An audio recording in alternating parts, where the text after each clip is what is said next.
Good morning, friends. Myself, Mayur Patel, lecturer in Civil Department from VPMB Polytechnic, Gandhinagar. Today, my topic is design of bolted connection from the unit is bolted connection, and subject code is 3350601 design of steel structures. Let's beginning. Good morning, friends. Now, first of all, we are discuss steps of efficiency. Efficiency find કરવા માટેના step પહેલાં આપણે જોઈએ. બે પ્લેટને joint કરી હોય ત્યારે એની એફિશિયન્સી કેટલી આવે એ ફાઇન્ડ કરવાનું રહેશે આપણે. તો પહેલાં એના સ્ટેપ જોઈ લઈએ. તો first of all steps of efficiency.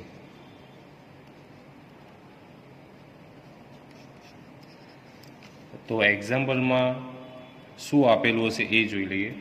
In this example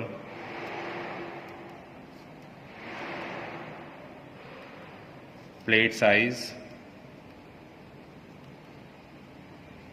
then joint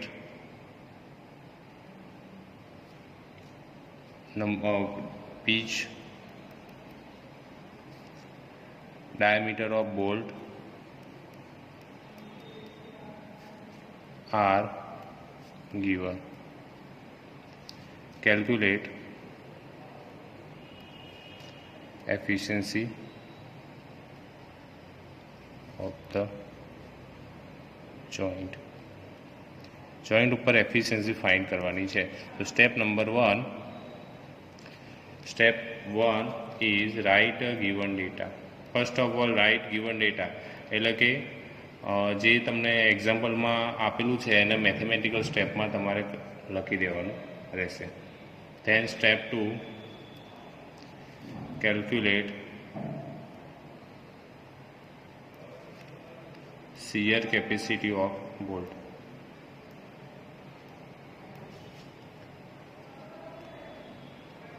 shear capacity બોલ્ટનો ઇક્વેશન આપણે પ્રીવિયસ વિડીયોમાં જોઈ લીધું છે સ્ટેપમાં. એ જ પ્રમાણે આપણે એનું કેલ્ક્યુલેટ કરવાનું રહેશે. કોડમાં છે IS 800/2007 page number 75. Next step number 3 also calculate bearing capacity of bolt.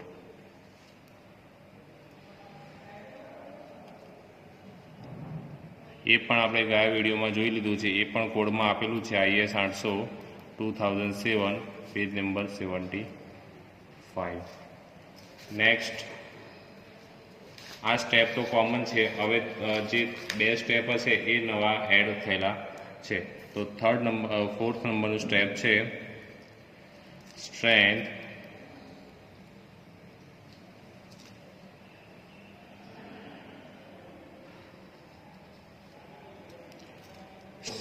of plate due to rupture of critical section. Efficiency માટેનું અલગ સૂત્ર છે, પણ એમાં પણ પર પીચ લેન્થ માટેની વાત કરવાની છે આપણે. એટલે જે પીચ આપેલી છે એ એના જ માટે વાત કરવાની છે. એ ઇક્વેશન આપેલું છે IS 800/2007 પેજ નંબર 32 પર. એનું ઇક્વેશન છે TDN is equal to 0.9 AN into FU upon gamma M1. Equation છે. What is AN? AN is equal to net area. What is AN? AN is equal to net area of the plate. Then equation કેવી રીતે હોય? B minus DH into T. What is B? B is width of plate. DH is equal to diameter of hole into T is equal to thinner thickness. પણ અહીંયા આપણે pitch માટેની વાત કરીએ છીએ તો બીની જગ્યાએ શું લખવાનું? પીચ લખવાનું into DH into T. Okay.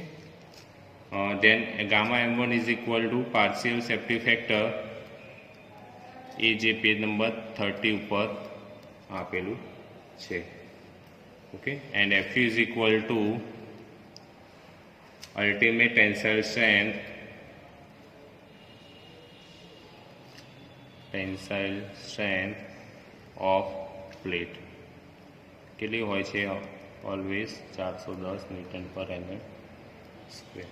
તો એ જે પણ વેલ્યુ હવે આમાં મૂકી દે એટલે તમારી strength of plate due to rupture of critical section, એટલે કોઈ એવું વીક સેક્શન છે ક્રિટિકલ સેક્શન, એમાં એની સ્ટ્રેન્થ કેટલી આવે એ ફાઇન્ડ થઈ શકે છે. Then step number 5, strength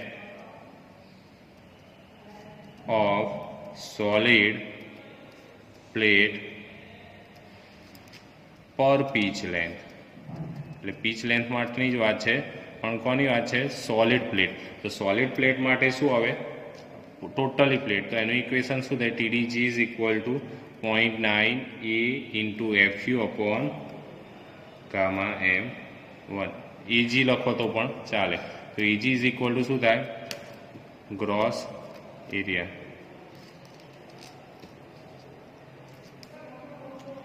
EG is equal two gross area. એટલે શું થાય? એનો એરિયા પ્લેટ છે એટલે શું આવે? B ઇન્ટુ ટી આવે. પણ અહીંયા પીચ માટેની વાત કરીએ છીએ તો શું બને? P into T. એટલે આપણે આ ઇક્વેશન યુઝ કરવાનું રહેશે. અને FU is equal to ultimate tensile strength of the plate અને gamma M1 is equal to partial safety factor.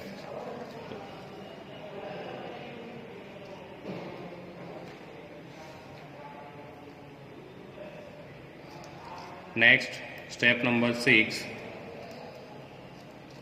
strength of joint per pitch length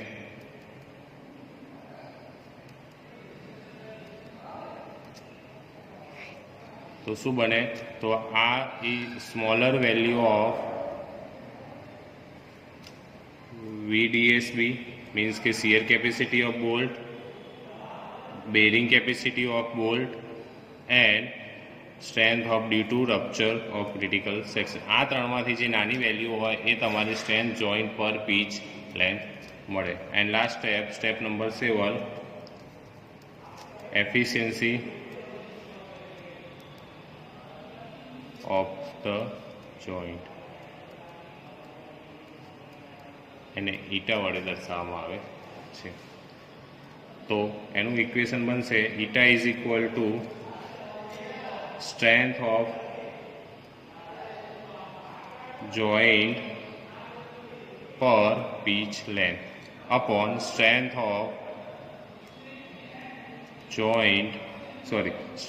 of solid plate per pitch length into 100. Efficiency હંમેશા પર્સન્ટેજમાં હોય એટલે into 100 કરવાનું રહેશે. આ તમારા step છે. તો હવે આપણે ડિસ્કસ કરીએ એક્ઝામ્પલ, એટલે તમને વધુ ખ્યાલ આવે. તો એક્ઝામ્પલની વાત કરીએ તો આ એક્ઝામ્પલ છે આપણો. 2 plates 8 mm thickness are connected by single bolted double cover butt joint using 20 mm bolts and 50 mm pitch. Calculate the efficiency of the joint. Use FE 410 plate and 4.6 grade of bolt. પહેલો તો વાત એ joint કેવો આપેલો છે એની figure રફલી તમે draw કરી શકો છો. એક પ્લેટ છે, બે પ્લેટને જોઈન્ટ કરવા માટે સિંગલ કવર બટ જોઈન્ટ કીધું. બટ જોઈન્ટ એટલે અહીંથી બે પ્લેટની ઉપર અને નીચે બે પ્લેટ કવર મૂકી દઈએ એને કહેવાય બટ જોઈન્ટ. પણ ડબલ કવર છે એટલે ઉપરે આવે અને નીચે પણ પ્લેટ આવે. તો given data, first of all given data લખવા પડે. તો ડાયામીટર આપેલું છે 20 mm. તો એનો ડાયામીટર ઓફ હોલ કેટલો થાય? 20 + 2, જે આપણે આગળના વિડીયોમાં જોઈ લીધું હતું. 2 ક્યાં થાય? પેજ નંબર 74 ઉપરથી લઈ લીધું. Pitch P is equal to 50 mm આપેલું છે. થિનર થિકનેસ પણ આપેલી. Thinner thickness is equal to 8 mm. 4.6 grade bolt હોય તો FE is equal to 400 newton per mm અને 410 ગ્રેડ હોય તો FE ઇઝ ઇક્વલ ટુ 410. એટલે કે આ પ્લેટ માટે યુઝ કરી શકીએ છીએ જ્યારે આ બોલ્ટ માટે યુઝ કરી શકીએ છીએ. તો એફિશિયન્સી ફાઇન્ડ કરવાની છે.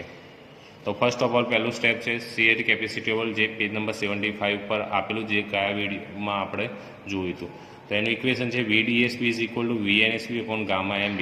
એનું ઇક્વેશન થશે VNSB is FE upon √3 બ્રેકેટમાં NN into ENB plus NS into ASB. હવે NN અને NS લેવાના છે આપણે. તો NS કેવી રીતે જોઈન્ટ ઉપરથી આપણે NS અને લઈશું. તો joint is single bolted double cover butt joint means design double. કેમ? કારણ કે ડબલ કવર આપેલું છે એટલે તમે હંમેશા ડબલ એંગલ કહેવાય, એટલે ડબલ શિયર થયું કહેવાય. સો NN is equal two 2 and NS is equal two 0. હવે 20 mm બોલ્ટ આપેલો છે, એનો મતલબ A and B નું ઇક્વેશન શું થાય? π/4d² થાય. સોરી, ASB નું ઇક્વેશન π/4d² થાય. એટલે એનું તમારું આન્સર આવે 314.16 mm², અને A and B 245. એ કેવી રીતે આવ્યું? A and B નું ઇક્વેશન છે જે ગયા વિડીયોમાં દરેક કોમન હોય છે, એમાં તમારું M20 બોલ્ટ આપેલો હોય તો A and B નું ઇક્વેશન બને છે તમારું 0.78 π/4d². આ ઇક્વેશન છે, એમાં વેલ્યુ મૂકી દઈએ એટલે તમારો આન્સર આવી 20² is equal two 245 mm². As it is ASB આ છે સેન્ક એરિયા છે, મીન્સ કે પ્લેન જે બોલ્ટ હોય એમાં પ્લેન ભાગ હોય એનો એરિયા, તો એનો એરિયા શું આવે? π/4d² આવે. 20² ઇઝ ઇક્વલ ટુ 314.16 mm². આ પ્રમાણે આવી શકે છે. મેં શોર્ટમાં લખી નાખ્યું જોઈએ. હવે છે તમારું VNSB, એમાં એક ઇક્વેશન મૂકી દો, વેલ્યુ જે આવી છે મૂકી દો 400/√3 2 × 245 + 0. 0 કેમ આવે? કારણ કે NS ઇઝ ઇક્વલ ટુ 0 છે એટલા માટે 0 થઈ. એનો આન્સર આવે 113.16 kN. Put VDSB is equal two VNSB, એમાં મૂકી દઈએ એટલે તમારો જવાબ આવે 90 kN. એટલે યાદ રાખવાનું, જ્યારે પણ ડબલ શિયર હોય એટલે NN ઇઝ ઇક્વલ ટુ આપેલા એટલે શિયર કેપેસિટી ઓલવેઝ 90 આવે. ક્યારે પણ એનો બોલ્ટ 20 mm હોય ત્યારે, અને 16 mm બોલ્ટ હોય તો આવે 58. Next step, bearing capacity of bolt VDPB is equal VNPB/Γ/MB. એ પણ પેજ નંબર 75 ઉપર આપેલું. VNPB નું ઇક્વેશન 2.5 kb/d/Fu. તો કેબીની 4માંથી આ જે વેલ્યુ છે એમાંથી જે સ્મોલ વેલ્યુ હોય લેવાની. તો પહેલાં એમાં એન્ડ ડિસ્ટન્સ ફાઇન્ડ કરવું પડે. તો એન્ડ ડિસ્ટન્સ ફાઇન્ડ કરવા માટે એન્ડ પ્લેન કટર લેવાનું, પેજ નંબર 74 ઉપર આપેલું છે. 1.7 × DH, એમાં ડાયામીટર ઓફ 22 છે એટલે 37 એટલે રાઉન્ડ ફિગર આપણે કેટલી લઈ લીધી? 40. અને પીચ છે 50 ઓલરેડી આપેલી છે. તો એમાં કિંમત મૂકી દઈએ E/3D0 એટલે 40/3 × 20 એટલે 0.61 આન્સર આવે. P/3D0 -0.25 કરીએ તો એનો આન્સર આવે 0.50. FUB/FE ઇઝ ઇક્વલ ટુ 400,410, એનો આન્સર આવે 0.975 એન્ડ લાસ્ટ છે 1. તો 4માંથી નાની વેલ્યુ કઈ કહેવાય? સ્મોલ વેલ્યુ 0.50 કહેવાય. અને એમાં ઇક્વેશનમાં મૂકી દઈએ એટલે તમારો જવાબ એનો આન્સર આવે 82 kN. VDPB is equal to 82/1.25. આ ઇક્વેશન છે VNPB/Γ/MB 65.6. હવે નેક્સ્ટ સ્ટેપ છે strength of plate due to rupture of critical section. Equation મેં સ્ટેપમાં લખાયું 0.9 AN × FE/Γ/M. પેજ નંબર 32 ઉપર આપેલું છે. તો AN is equal two net area of the plate. તો એમાં કીધું હતું B - DH × T થાય પ્લેટ માટે, પણ આપણે પીચ માટે વાત કરીએ એટલે P લેવું પડે. પર પીચ લેન્થ છે એટલે ડાયામીટર ઓફ હોલ 1 જ ગણાશે. એટલે 50 - 20 × 8 is equal two 224 mm². TDN એમાં ઇક્વેશન મૂકી દઈએ, એમાં વેલ્યુ મૂકી દઈએ એટલે તમારો જવાબ આવશે 66.12. લાસ્ટ છે strength of solid plate per pitch length. આખા પ્લેટની વાત કરીએ તો TDG કહેવાય. તો 0.9 A × FE/Γ/M1.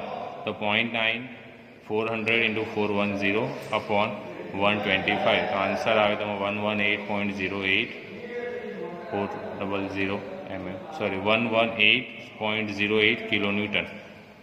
A is equal two gross area એટલે શું આવે? 50 × 8 એટલે 4100. આન્સર આવી જાય છે. Strength of joint per pitch length. તો સ્મોલર વેલ્યુ ઓફ VD એટલે shear capacity, bearing capacity and strength of due to rupture of critical section. તો 3માંથી જે નાની વેલ્યુ હોય લેવાની એટલે 65.60 kN નાની વેલ્યુ છે. Efficiency of joint eta is equal strength of joint per pitch length upon strength of solid plate per pitch length into 100. તો કરી નાખીએ તો આનો આન્સર આવે 55.